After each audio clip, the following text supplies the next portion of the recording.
What's up, Camp folks? This your boy Quentin. And this your girl Regina. And thanks for joining our channel, Conscious at Night. So guys, I know you realize that we started a brand new series called Things We Should Stop Normalizing. And I know you're loving it so far, but guess what?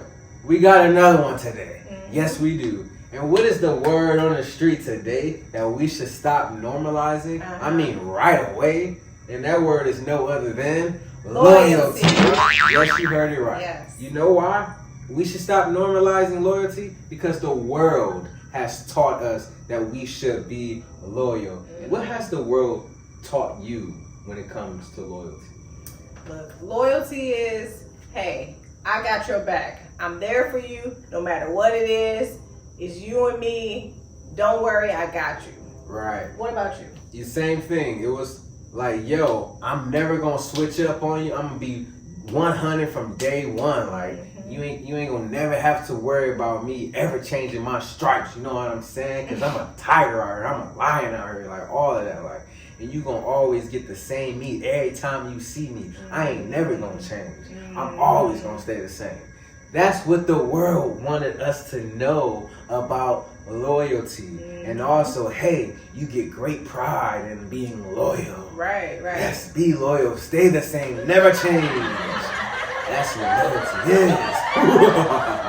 That's exactly what the world has taught us when it comes to loyalty. But what does loyalty really mean? Like, really, when you pull the curtains apart and you really see what loyalty really is, when you turn the light on to it and you shine light on that darkness, what is loyalty really revealing about itself? Right. Let me tell you, loyalty is a hidden expectation upon oneself to prove who they are. And we got 5 traits to expose what loyalty really is as a hidden expectation upon oneself to prove who they truly are. Oh, this is gonna be good. Oh yeah. And the first one is self-doubt and feeling stuck. So why is self-doubt, feeling stuck, the first trait of loyalty, the hidden expectation upon oneself to prove who they are? Why is self-doubt the first trait? Self-doubt is the first trait because when you first put an expectation on yourself, the first thing you do is analyze the size of the expectation that you put on yourself. So remember, the expectation is to prove who you are. And if you don't know by now, as you've been following us along on our journey as the image of God, if you don't know by now that you are God, think about how you see God based on how the world presented you. Like, God is just almighty. Like, there's nothing that can compare to God. Like, the picture is just a humongous picture that you'll never be able to see the full picture of. Right. Because it's God. So imagine that, right? You trying to figure out who you are, and the only way you will ever come to a completeness and a wholeness about yourself is knowing who you truly are as God. When you are now putting the expectation on yourself by being loyal to prove to oneself who they truly are as God, which you might not be in the light of knowing that, but the expectation knows full well who you are, and the expectation is humongous. So you're now sitting there and standing there or whatever you're doing with the self-doubt, like, you know what, maybe I bit off too much that I can chew. Okay.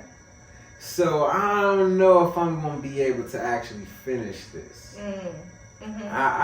There's a little bit of self-doubt there now. And you know why it's self-doubt? Because you're still trying to prove to oneself who you are. That is the expectation of loyalty, trying to prove yourself of who you truly are. Like, you're trying to do who you truly are. You get what I mean? Instead of being. Yeah, like you're being, in a sense, a human doing versus a human being, even though we are God. You can't do God. You be God. That's how it is. You don't do love, you be love. You don't do light, you are light. You are who you know you are. You don't do who you know you are. I'm not trying to do God. I am God. So therefore, I'm able to be God. Right. From a knowing, not an expectation. And then you're feeling stuck because guess what? you don't know if you can actually fulfill this expectation. So guess what? There is no forward progress. Right. Stagnant, paralyzed. You're paralyzed. You're not moving nowhere fast. You're stuck. So now you're feeling self-doubt because you actually feel like you bit off too much than you can actually chew. And that feeling alone is keeping you stuck. So that's the first trait. Yeah. That's the first trait of self-doubt and feeling stuck. What do you think about that? Yeah, that's really good. Seriously, that's super good. I mean, because when you put something like an expectation on yourself that you don't think that you can even bear, yeah, how can you move forward? How can you go forward in that? Listen, you know, you're not going anywhere. You froze in fear, and you can't go anywhere. Yeah. And that brings us to our next trait. Because you're stuck, you're like, dude, I don't think I can do this. And in that, I don't think I can do this, you're stuck. And because you're stuck and not even realizing that you are stuck, now you're like, okay, man, I've been here for so long. Like, I'm like in a place where I'm feeling like down, depressed, stressed out. You get what I'm saying? Like low self-esteem. Because guess what? Your self-esteem is not high because now you have self-doubt because you are in a stuck place of feeling like you bit off too much than you can actually chew because you are trying to do something that only you can be. From knowing. And because you don't really know who you are. You now get into a place where you are now trying to inwardly please yourself, but guess what? It's not working.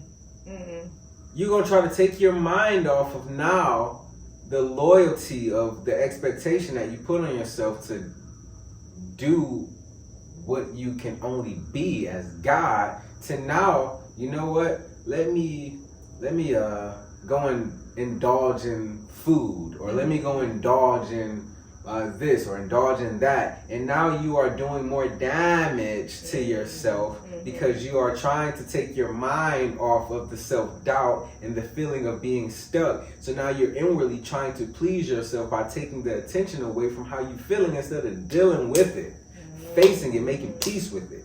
Yeah. So if you're inwardly trying to please yourself, guess who else you are trying to inwardly please? People.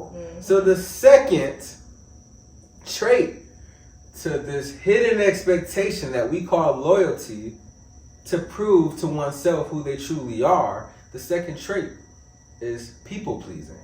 Oh man, listen. That's a big one. Oh my Lord. Yes, been there for a long time. And it's so hard. It's because you don't know that you started only people pleasing because you started doing it with yourself.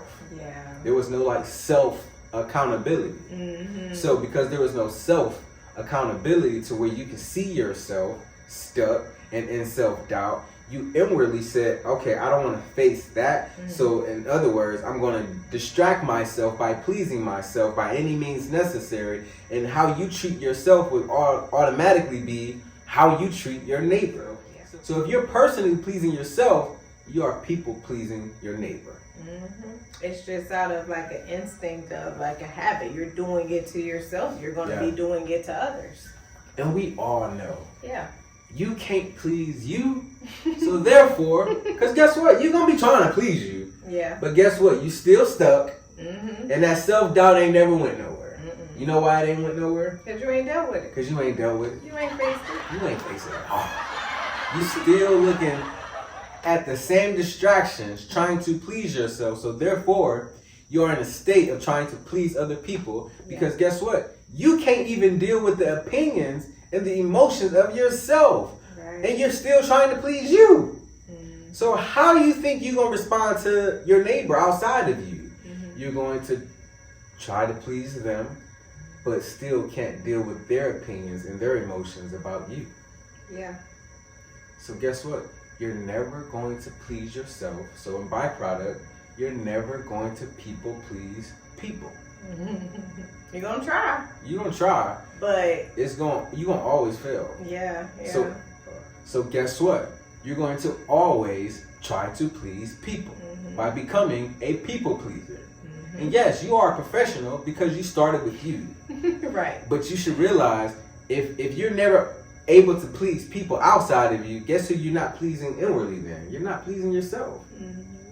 Because if you were, you would have faced the self-doubt and the feeling of being stuck. Yeah. The self-doubt is keeping you stuck. Stuck people pleasing. Which brings us to our next trait, which is none other than narcissism. And listen, because it's narcissism, right? Because this is what we become when we are trying to please people and we see that it's not working. We don't get mad at ourselves. We're not angry at ourselves. I'm not a bad person. But guess who is? The one that I spent all day trying to please, and you don't even appreciate. I don't even know who you are. Like, that's who we mad at. We mad at everybody else except for us. Every time I see you, there's something negative that I see about you. I don't have a positive thing to say about you. And you know why? Because they don't like themselves. But they can't see it. So guess what? I am the projector of my own problems. I am the projector of my own narcissism. I am the projector of my own people pleasing. I am the projector of my own self-doubt. So I can't please me, so therefore I'm not pleasing you. Because I can't please you and I'm not seeing that I can't please me, guess what? I'm mad at you because obviously I know that I ain't mad at myself because I've got no reason to be mad at myself because I'm mad at you because I've been trying to please you and I'm a good person because I've been trying to please you. I can only be a good person to try to please you because that's the nice thing to do. So because you take my trying to please you for granted and you don't appreciate it, I'm mad at you. I don't want nothing to do with you. Period. Like, I don't want nothing to do. Stop talking to me. Like, or and if you do want to have something to do with me, just know, like, I'm gonna be correcting you. I'm gonna make sure you know you a bad person. Loyalty, huh? Loyalty.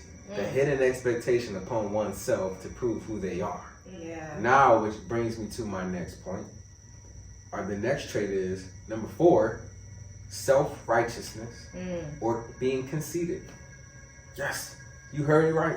Self-righteousness, that idea of conceit that says, I'm better than you. Right. Like, everything about you is like so better than you. Like, I don't know why. It's just like, I'm here. You're there. No. I do this. No. I do this. I don't give you that much credit. Uh-oh. I'm here and you are here. Like, don't give yourself that much credit. Like, that's what self-righteousness is. It's just an act or a trait of picking out flaws that can be so easily found by a narcissistic person that is like shaped and defined and refined to be able to find evil or bad. And really the only reason why you're able to pick it up so much because guess what? You are the projector of your own self-righteousness. You know it so well out of your being it, but you can't even see it. You can't even see it within yourself. No. Like, you are blind to it. Yeah. To yourself. Yeah, you sure. You can't see it. It's that plank in your own eye that's so huge. Yeah. But you trying to get around it to see if I see something to somebody else. Yeah, you try to get away from a pole, right. A light pole in your eye. First of all, if it was a light pole in one eye, you gotta know it's covering both eyes. So the fact that you can look at somebody else and be like, wait, is that a splitter I'm seeing? Bro, first of all, if you can't see, how you seeing a splitter with a pole in front of your face? If I'm better than you, if I'm good and you're evil, if I'm good and you're bad, then guess what?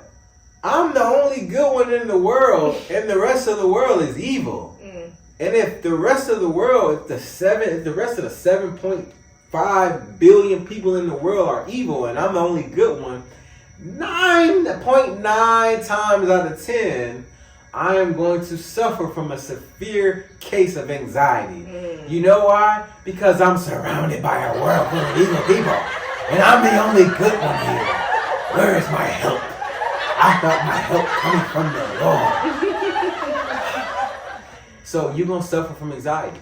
You know what anxiety is? It's fear. You know what fear comes from? False knowledge. You know what false knowledge is? Darkness. And if you are now portraying what the world has taught you to portray as loyalty, which is a hidden expectation upon oneself to prove who you truly are by acts and works, then guess what? You about to be dealing with 5 traits of uno, buono, patuno. Something that you can't get rid of until you face yourself. Those 5 traits go away like that when you hold yourself accountable and make peace with who you truly are. Not by acts, but by knowing. You don't have to perform God when you know God. Get rid of trying to do. To be. And just be. Because you know. There it is. We're not loyal. We are sending every day. So guys, remember, darkness is only evil when there's no awareness within. When a seed is planted in the ground where there is no light. But that seed knows who and what it is when it is planted in the dark. The question is, do we know who we are when we are planted in the dark? So let us raise our vibration because light has come. We know together. We grow together. Conscious at night. So guys, be sure to like, share, comment, and subscribe to Conscious at Night. Also, don't forget to turn on that post notification bell so that you can be notified every time we drop a new video.